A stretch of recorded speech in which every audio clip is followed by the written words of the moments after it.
ప్రియమైన దేవుని బిడ్డలారా, మీ అందరికీ నా వందనాలు తెలియజేస్తున్నాను. ఇదిను ప్రార్థన అనే అంశం గురించి మీతోటి నేను మాట్లాడాలని ఉద్దేశం కలిగి ఉన్నాను.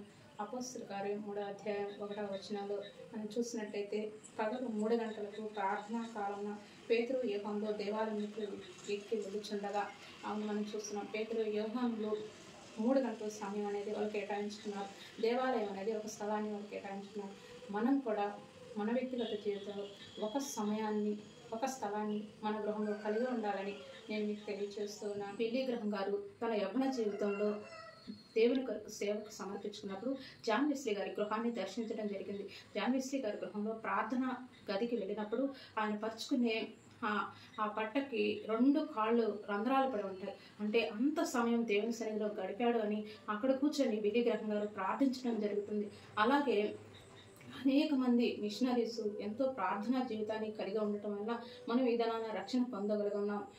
అలాగే భక్సింగ్ గారు ప్రతి అక్కర తీర్చేది మోకాళ్ళ ప్రార్థనే అని తన వ్యక్తిగత జీవితంలో తెలియజేయడం జరిగింది. అలాగే డేవిడ్ లివింగ్స్టన్ అయితేనేమి, విలియం కేరీ గారు ప్రపంచ పటాన్ని తన ముందు పెట్టుకొని ప్రపంచం కొరకు ప్రార్థించే వ్యక్తిగా చూస్తున్నాం. అలాగే మత్తయి సువార్త 6వ అధ్యాయం 6వ వచనంలో కూడా రహస్యమందున్న నీ తండ్రికి ప్రార్థన చేయము, ప్రార్థనలోనే విజయం ఉంటుంది.